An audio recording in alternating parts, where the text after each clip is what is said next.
It's Father's Day. Happy day to all of you fathers and all of you who have ever had a father. It is also the summer solstice, the longest day of the year from sunup to sundown. And yesterday was Juneteenth, the celebration of emancipation in Texas, and now a national holiday. Today is World Refugee Day, and tomorrow is National Indigenous Peoples Day. Oh my, June is a busy month, encompassing gay pride and the anniversary of the Stonewall riot. On top of that, on June 24th, you can celebrate Senses Day by using all of your physical senses, sight, hearing, taste, aroma, and touch, as well as your spiritual senses, intuition, reverence, compassion, empathy, and humor. What are you waiting for? Start the celebration. Our topic this morning is play. Good morning and welcome. This is Reverend Annie. We are worshiping online at First Jefferson Unitarian Universalist Church in Fort Worth, Texas. Join us this morning or whenever you have tuned in. Listen now with your eyes closed, the better to hear the lilting melodies of our prelude played by our pianist, Misha Beresnev.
Our call to worship this morning is titled Sing for Justice, Sway in Hope, Play with Purpose. It was written by Reverend Gretchen Haley.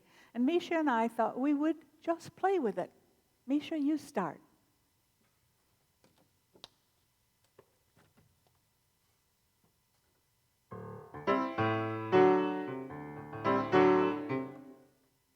Whatever beat is moving through your bones. Whatever holy rhythm is rising in your chest.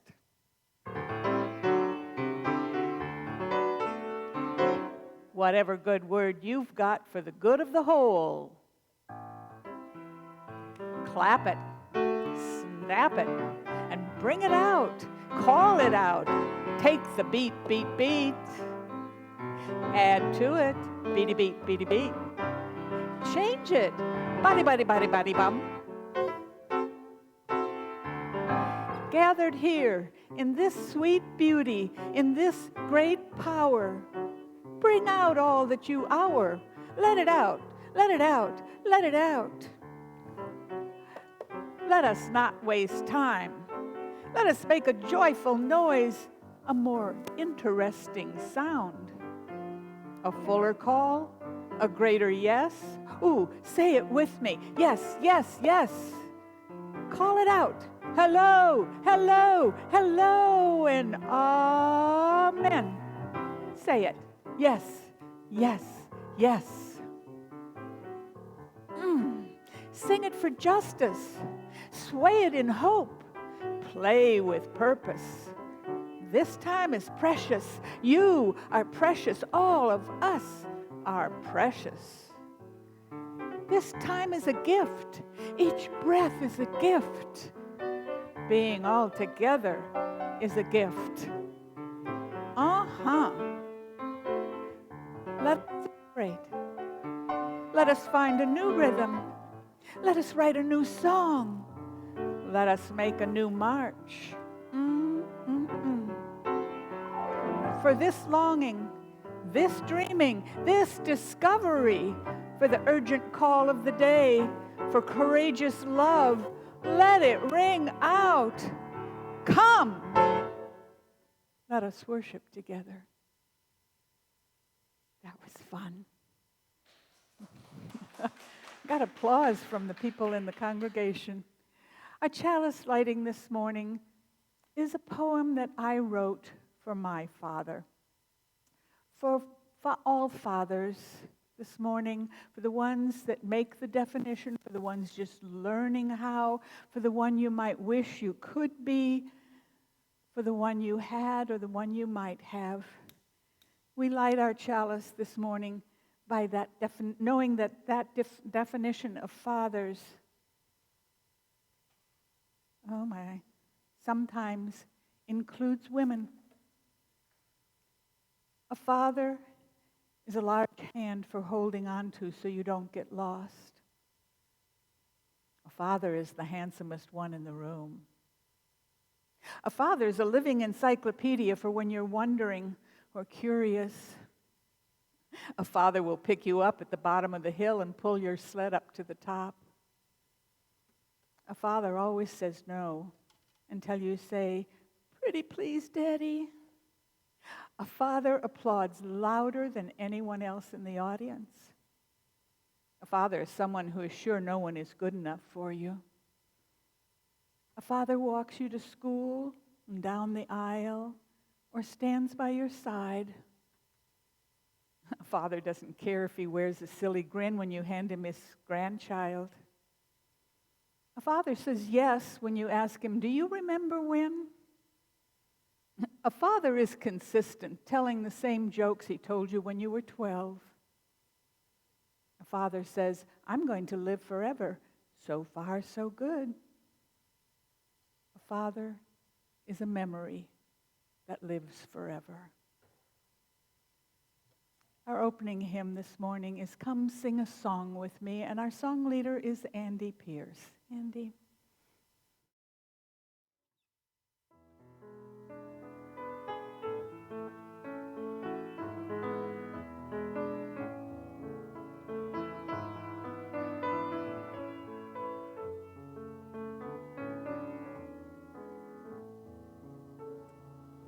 Come sing a song with me. Come sing a song with me. Come sing a song with me, that I might know your mind. And I'll bring you hope when hope is hard to find. And I'll bring a song of love and a rose in the winter time. Come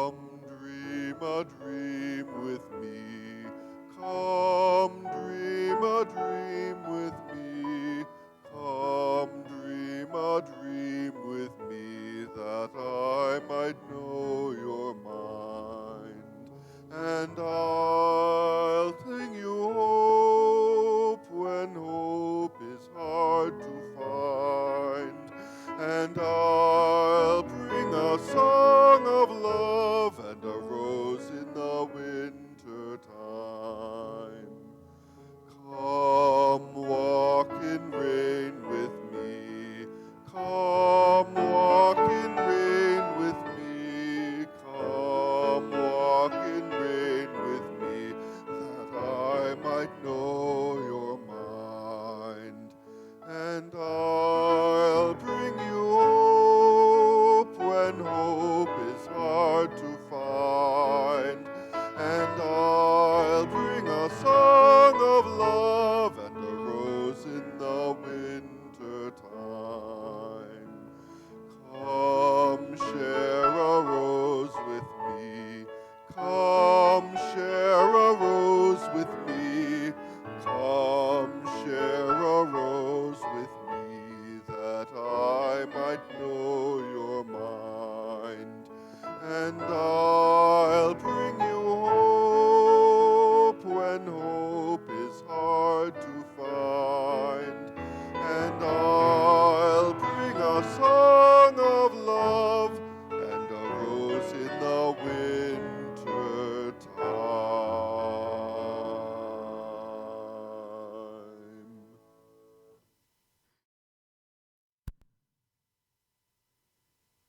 Please say the covenant with me that we repeat every Sunday to remind ourselves of this beloved community.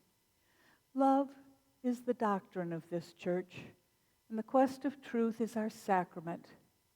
Service is our prayer. To dwell together in peace, to seek knowledge and freedom, to serve others in community to the end that all souls shall grow into harmony with creation. Thus do we covenant with one another. I like to play. I hope you do. I like to make jokes and I like to dance, but I like board games and card games. I'd like to play games with other people, but I like to play games by myself as well. Playing is a break from what you have to do. Playing is a way to learn what life is all about. So here's my questions for this morning. What does it mean to you to play? And how do you play best?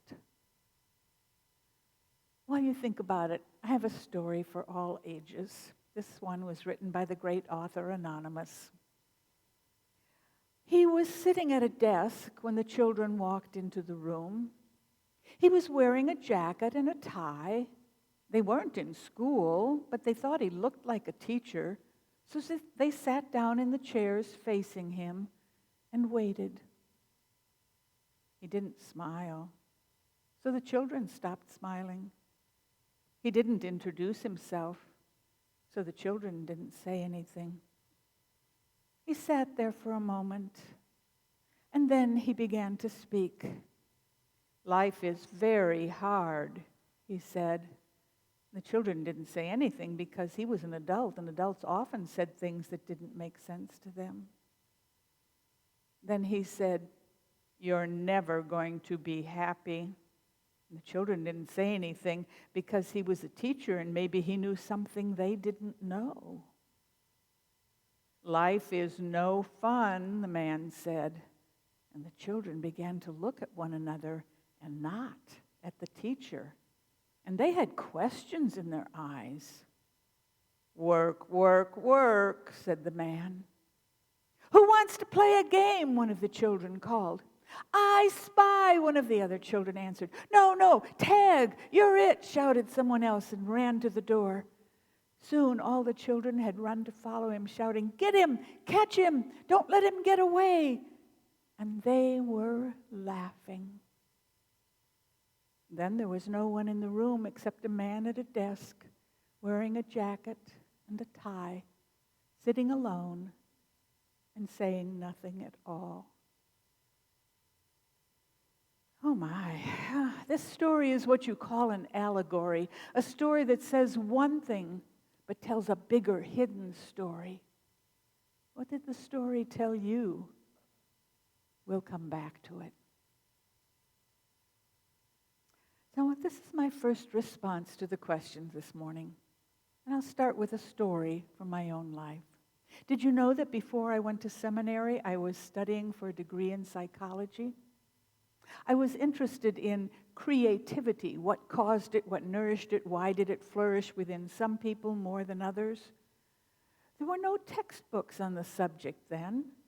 Well, I discovered later, after I gave up the search for that degree, that I was about 5 years ahead of the curve, that creativity began to be studied here and there around the country, and then more and more after I left the psychology department at the University of Virginia and joined the Divinity School cluster at the University of Chicago.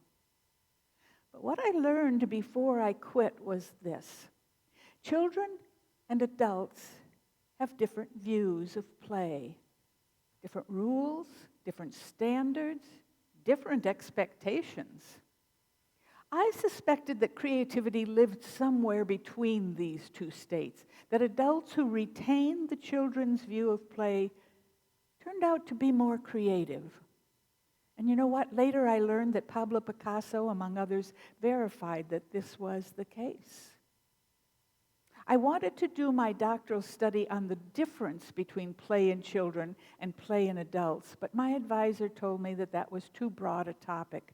Narrow it down, he said. One or the other, he said. He didn't want to play my game. He insisted on his rules, and that's when I quit and looked for a different game to play. Was the degree program at Meadville Lombard School of Theology any different than the psychology degree at the University of Virginia? In many ways, it was the same.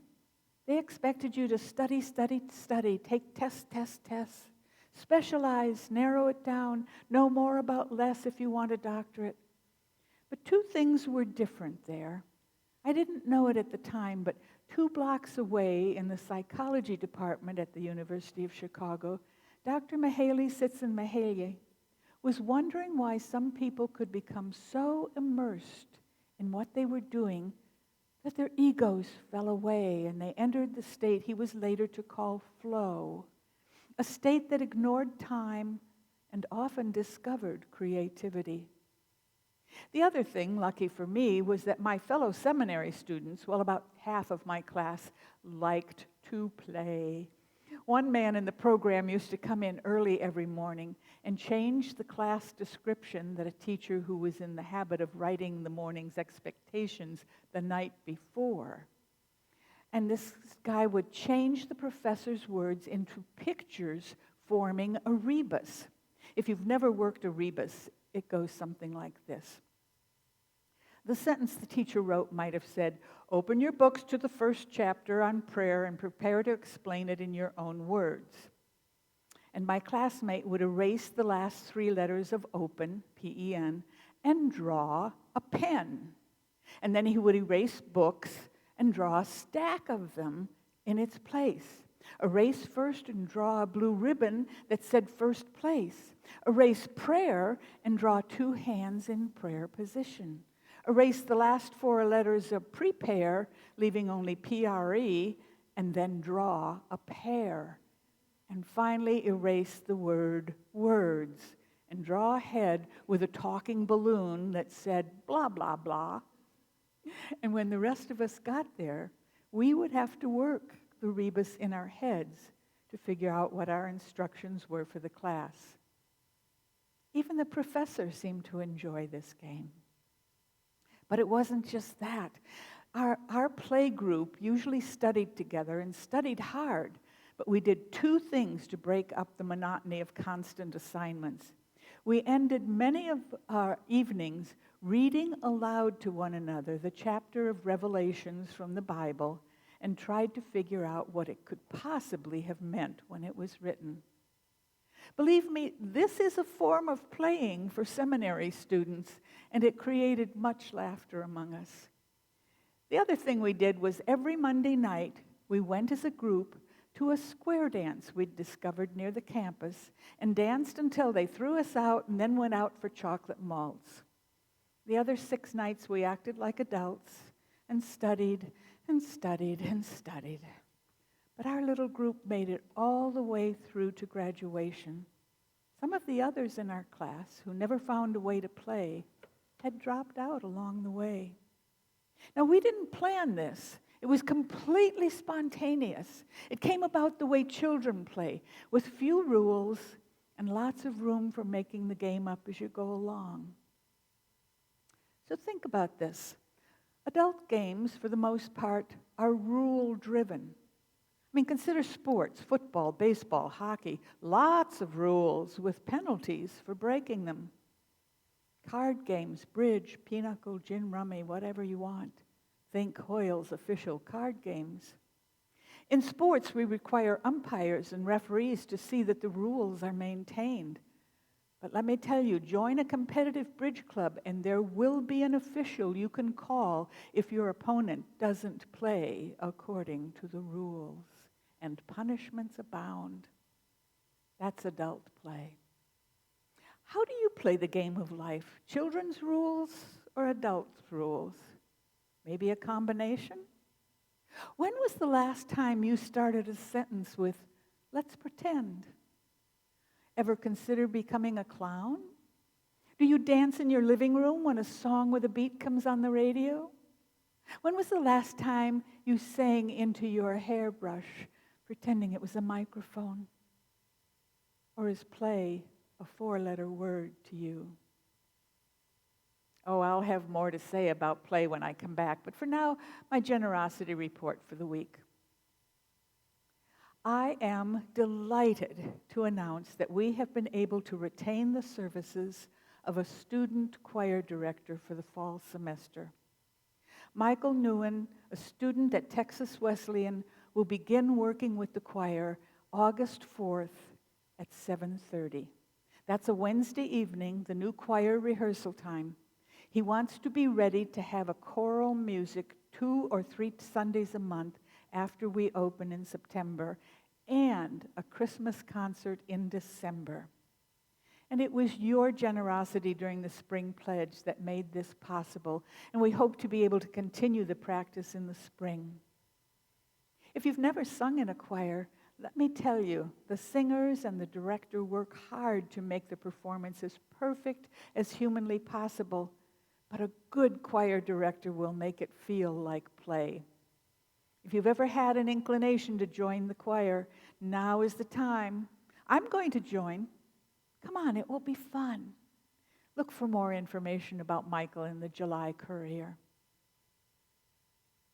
I have 2 readings this morning. The first one is titled Games for the Soul, 40 Playful Ways to Find Fun and Fulfillment in a Stressful World. It was written by Drew Leader. He said, I realized that the way of play was a part of all religions. St. Paul proclaimed himself a fool for Christ. Jews honor the Sabbath, that time to stop working and to take pleasure in life. Hindus say that the universe was created as Leela, divine play.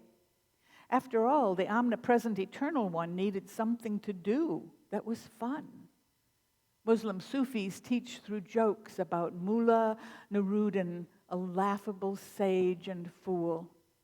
Native Americans celebrate bawdy trickster figures. Try attending a Cherokee booger event. That ought to be fun. Buddhists practice meditative games of breathing, attention, and joyful presence. Zen teachers poke fun at dogma, as in Master Feng's pronouncement. The Buddha is a bull-headed jailkeeper, and the patriarchs are horse-faced old maids. It seems the whole world was playing with, with the Spirit in 1,000 delightful ways. My second reading is titled Deep Play by the Reverend Diane Ackerman.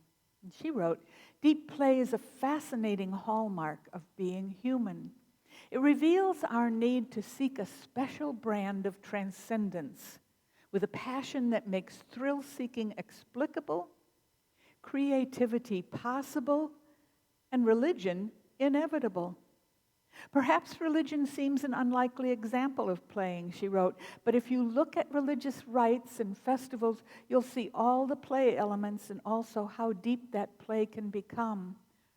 Religious rituals usually include dancing, worship, music, and decoration. They swallow time. They are ecstatic, absorbing, rejuvenating. The word prayer derives from the Latin precarious and contains the idea of uncertainty and risk. Will the entreaty be answered? Life or death may depend on the outcome. While you think about this, let's sing about the Spirit. Let's use the Teal hymnal number 124, or 1024, When the Spirit Says Do.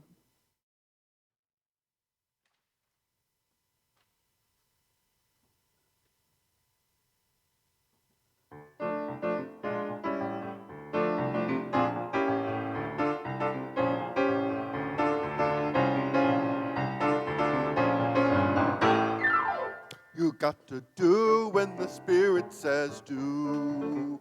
You got to do when the Spirit says do. When the Spirit says do, you gotta do, oh Lord. You got to do when the Spirit says do. Spirit says do. Spirit says do. Spirit says do. Spirit says do. Spirit says do. Spirit says do. You gotta do when the Spirit says do. You gotta do when the Spirit says do. When the Spirit says do, you gotta do, oh Lord. You gotta do when the Spirit says do. Spirit says do. Spirit says do. Spirit says do. Spirit says do. Spirit says do. Spirit says do. Spirit says do.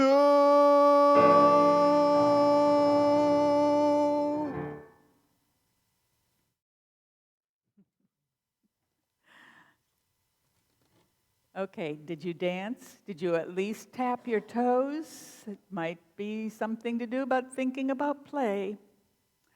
And you also might be hearing more about Drew Leader from me. After I found that quote from his book, Games for the Soul, I ordered a copy from Amazon. I'm fascinated by the idea that both our authors expressed that play is a part of religion. But I think it is not true of all religions. And again, that split is about rules. There are more rules in some faiths, stronger creeds, harsher punishments for breaking the rules. And then there are churches and faiths that are more whimsical in their teachings and include music that makes you dance and dance that makes you look at the world through a lens of fun and games. What makes something play for you? One of the ways I play is to make something, create something. For many years, I was an avid quilter, but I ran out of beds, and I discovered the fun of making clothes, jackets and vests and skirts out of the quilting patterns I just simply couldn't stop making because it was so much fun. Somewhere along the way, I transferred my playing into yarn instead of fabric and into needles, making sweaters and scarves from knitting patterns. What's really fun for me is to teach other people to enjoy these ways of playing, of being creative. But I've noticed recently that knitters knit and quilters quilt for very different reasons. Some knit because they enjoy the physical aspects of creating a beautiful fabric. The fun is in the process. But others knit because they want the finished product it creates. The fun, the reward, comes when the project is completed. Now, neither way is wrong. There are rules for knitting itself, but not for your reason for doing it. Do you play at your favorite hobby, or do you work at it? What's the opposite of play? That can be a revealing question. For many, it's being free from the burden of producing an outcome, an expectation from someone else, teacher or boss. For others, it's the restraint of being serious. I thought Diane Ackerman's suggestion that one of the definitions of deep play is that it, quote, defines a passion that makes thrill-seeking explicable. That helped me. I've never understood why some people would want to jump out of an airplane or off a cliff with a bungee cord attached to one ankle. But I do understand that people get thrills from different activities. I know I worried my mother to distraction when I went hiking and camping by myself, or when I owned a motorcycle for the thrill of riding the open road. I think it's fun to pack up all my belongings and move into a different location, arrange my possessions in a new structure, and redesign my life accordingly. According to many, that makes me weird, because I understand there are people who don't like to move. They think it's work. They don't enjoy it. I think play requires a certain freedom of definition. I happen to believe that religion requires the same. That's why, like many of you, I chose to practice my faith in a Unitarian Universalist church where there is no creed, only the expectation that we will not rain on one another's parades, that we will ask questions and listen to the answers, withholding judgments as much as possible. I think that the fact that we play with religious faith, not to make fun of it, but to search more deeply into its meaning, makes it more enjoyable, more ours, not the oughts of some authority outside of ourselves. But there are rules, even when children play, rules of fairness and rules of attitude. You can't, if you have been tagged or found, refuse to take your turn being it. You can't keep picking up your marbles and going home without eventually being taken off the invitation list to play. And as a worshiper of freedom, you can't tell people what they must believe. I can't tell you what you must believe. I am not the credo police. But I can offer guidelines so that the game has structure. The church itself offers the same. We have the 7 principles, the 6 sources. We have bylaws and policies. But not one of us can dictate another's faith. Doing that would be considered a game changer. Every Sunday at this time, we stop and pause for a communion of names and milestones, the joys and the sorrows that live in this community. This year, I am pleased to announce that several members of First Jefferson are walking with Ms. Opal Lee, who has been walking from Fort Worth to Washington, D.C. for 20 years in an annual effort to make Juneteenth a national holiday. They're going to walk 2.5 miles from the south side of Fort Worth to the Tarrant County Courthouse. If you want to make a donation to this effort, you can use the PayPal link in the church website at firstjefferson.org. But here is the fun part about yesterday's walk. It's a done deal. President Biden signed it into law that Juneteenth is now a national holiday, and the walk yesterday was a grand celebration.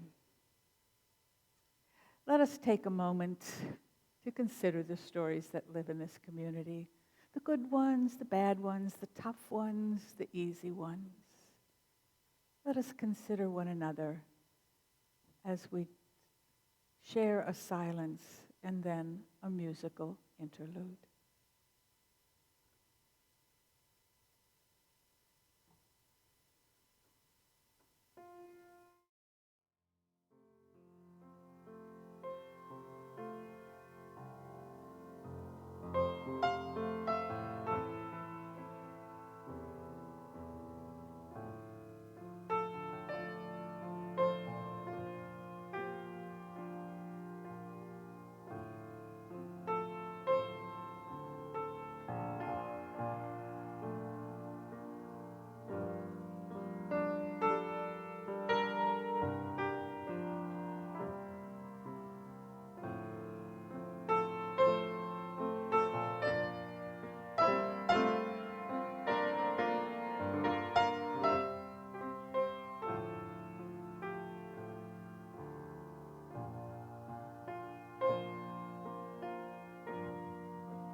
If you have a story you'd like me to share in this segment of our service, let me know. Send me an email by next Friday, and we will include it if we can.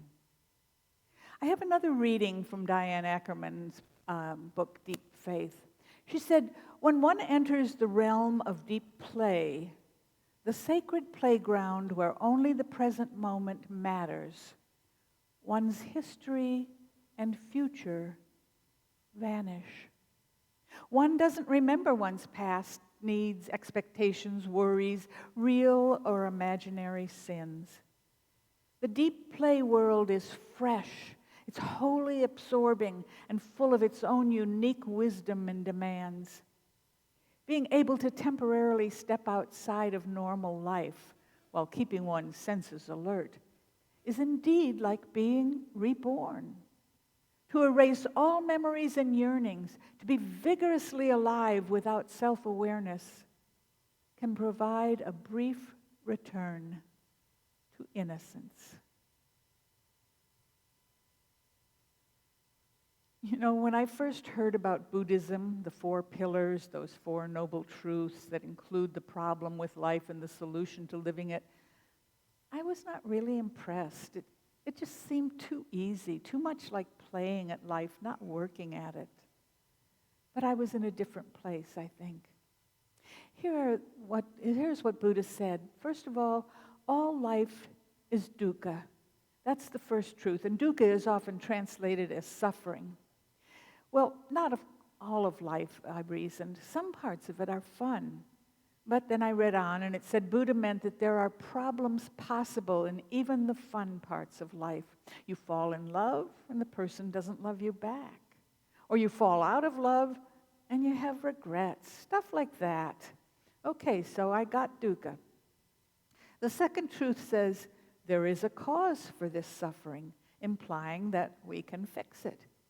And then it says the cause is our cravings, our desires, our unfulfilled wanting. Does this mean all we have to do is quit wanting anything? What about life's goals? What about resolutions? All we have to do then is quit wanting things we can't always have or control? Give up our constant desires and we can live a happy life? Ha! I want a better life for my children. I wanted a new house. I wanted a new outfit to wear to the party. I wanted a recipe for chocolate brownies with nuts that has fewer calories. I wanted important things like that. Oh, Buddha, you have got to be kidding, I thought. The third truth, he continued, paying no attention to my objections, is that there is a cessation to suffering reaching nirvana. Well, that sounds a lot like when you die, you get to go to heaven, and I don't want to wait. But then he hooked me with the fourth and final truth. There is an eightfold path to living. You don't have to wait until you die. That leads to the cessation of suffering. There are only 8 suggestions for living a better, happier life, a rewarding life. That's 2 less than the commandments. And can we assume a fun and playful life? And Buddha said yes. Now, no one said Buddhism is easy, and I'll have more to say about that in August when we celebrate Buddha's birthday. But I kind of like the playful way he approaches the joys and the problems that life has to offer in equal measure. I kind of appreciate his method of looking at dukkha, suffering, if you will, that asks of you, how much of this are you bringing on yourself? Who's in charge here? Whose game is this? Full confession, I am not a practicing Buddhist.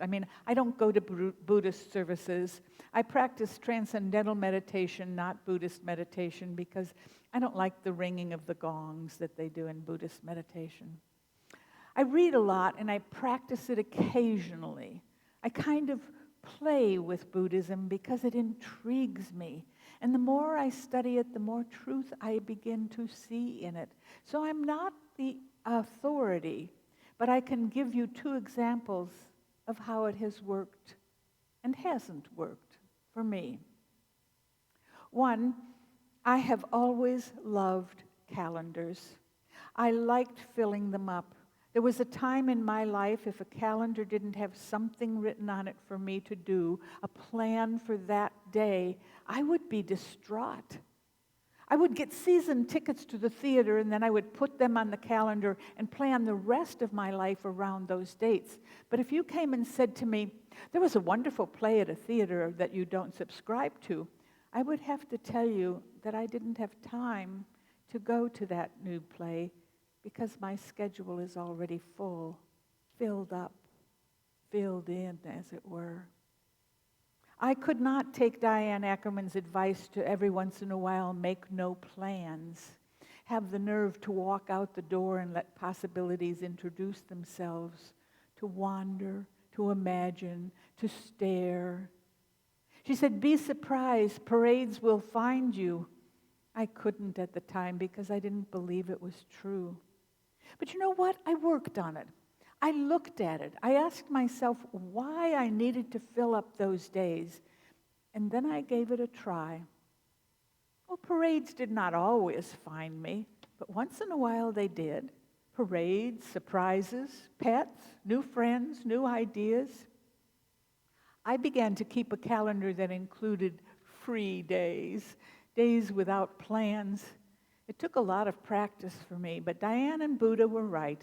I was missing out of the joy of having nothing to do. What a lesson for me. But here's the flip side. I'm also a lover of clocks. I hate daylight saving time. I know I change my clocks reluctantly, but I do not change my schedule. When we are on standard time, I get up around 5 o'clock every morning because I'm a morning person. When we set our clocks an hour ahead, I simply get up at 6. It's the same time as last week. Changing your clocks doesn't really save anything, but that's not the worst part of my love affair with the clock. I am also a person who, by training or internal predilection, I don't know what, needs to be places on time, which means I usually get to everything early. If traffic makes me late, if I don't leave enough time for that possibility, I feel guilty and distraught when I arrive late. I know it's not reasonable. I know it isn't important to everybody else. I know I suffer when someone says they will arrive at noon and don't show up until 12:09, but so far I have not been able to let it go. This dukkha, this suffering is mine. I own it. I apologize for looking at my watch when you finally get here.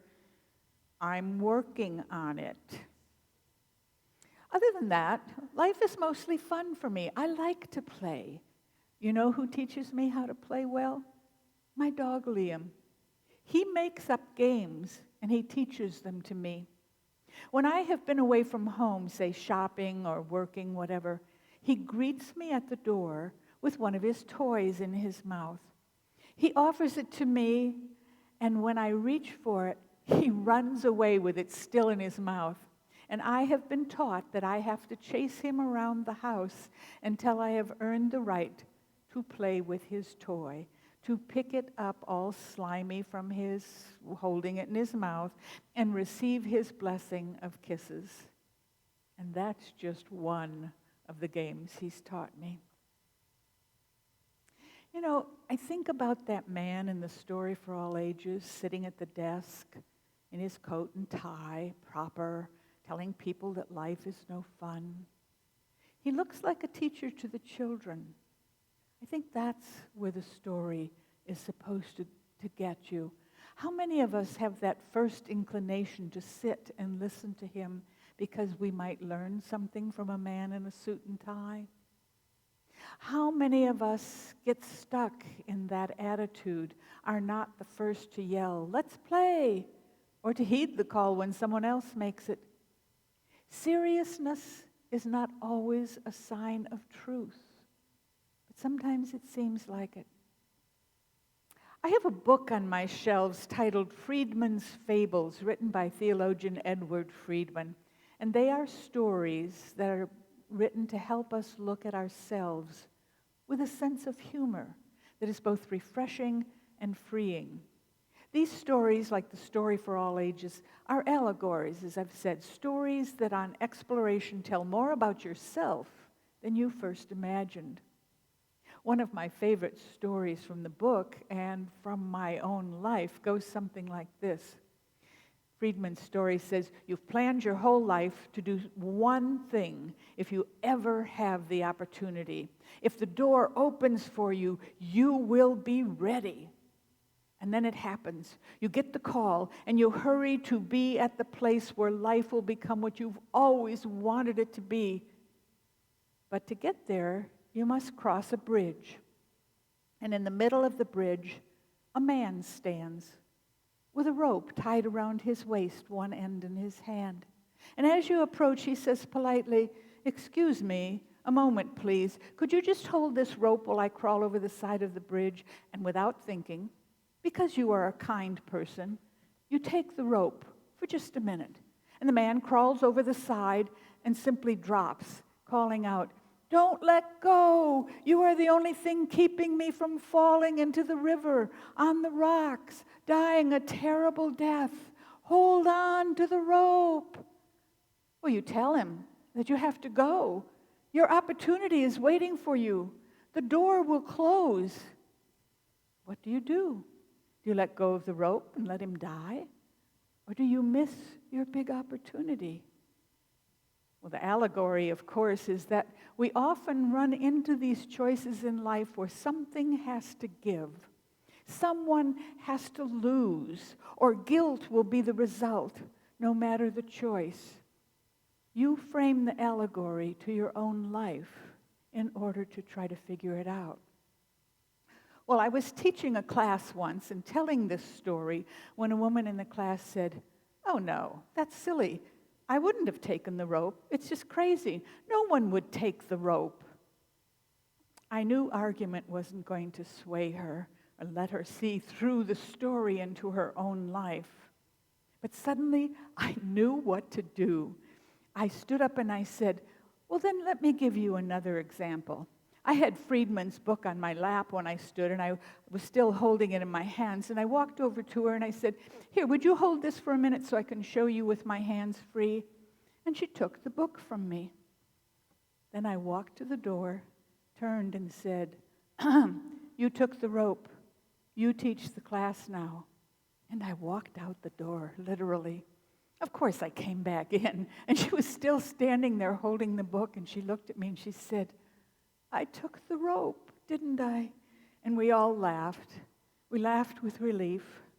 We laughed with lessons learned, with understanding that all life is dukkha, with the knowledge that the game of life is only the rules that we have been taught to accept, and all of them are true, and none of them really matter if we want to play a different game. The Reverend Scott Taylor, a Unitarian Universalist minister, wrote a poem titled "The Rules of the Game." I like it. It goes like this. Kick the ball, dance in the rain, get lost on purpose. Play fetch with your dog, fly the kite, smell the flowers. Jump in a puddle, pull out your paints, throw the dice. Learn the two-step, let life take you by the hand. Lean back and let the wind mess up your hair. Laugh, live, live. How do you play this game we call life? Please join me in singing our closing hymn, number 354. We laugh, we cry. That's the game of life.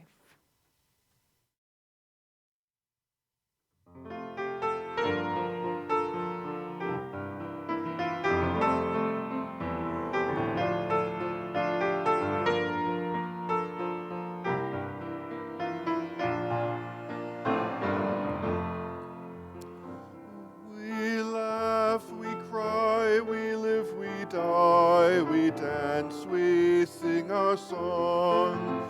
We need to feel there's something here to which we can belong. We need to feel the freedom just to have some time alone. But most of all, we need close friends we can call our very own. And we believe in life and in the strength of love. And we have found a need to be together.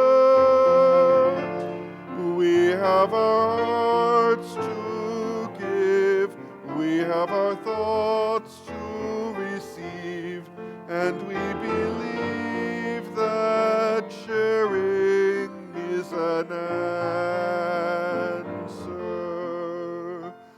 A child is born among us, and we feel a special glow. We see time's endless journey as we watch the baby grow. We thrill to hear imagination freely running wild.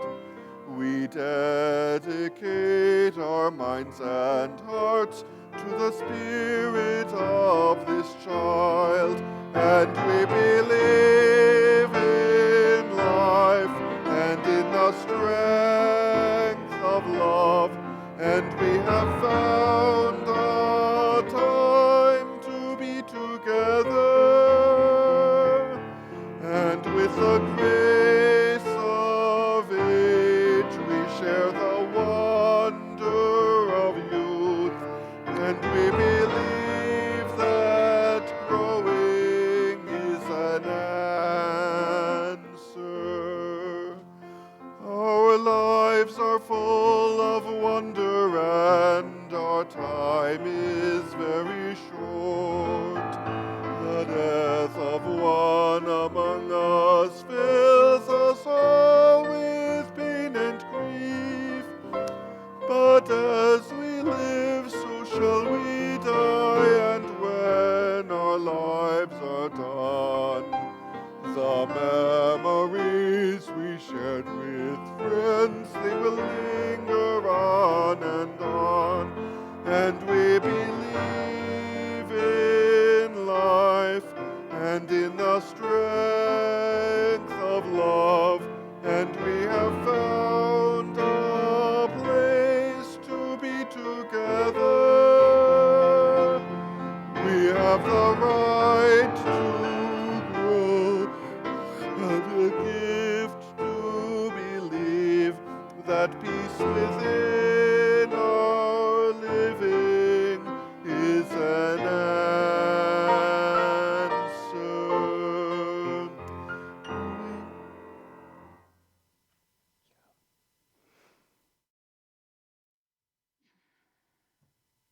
Our chalice has been lit for Father's Day, for love, for play. We take it with us now in our hearts and our minds until we are together again. Our benediction was written by the Reverend Joseph Cleveland, who said, "May we hear the melody of life and find ourselves singing harmony. May we be open to the dissonances in the song of the land and its people, that we might be part of the world's urging toward justice, peace, and love. May we feel in our bones the rhythms of life and the land, and find ourselves dancing. So may it be in all our lives."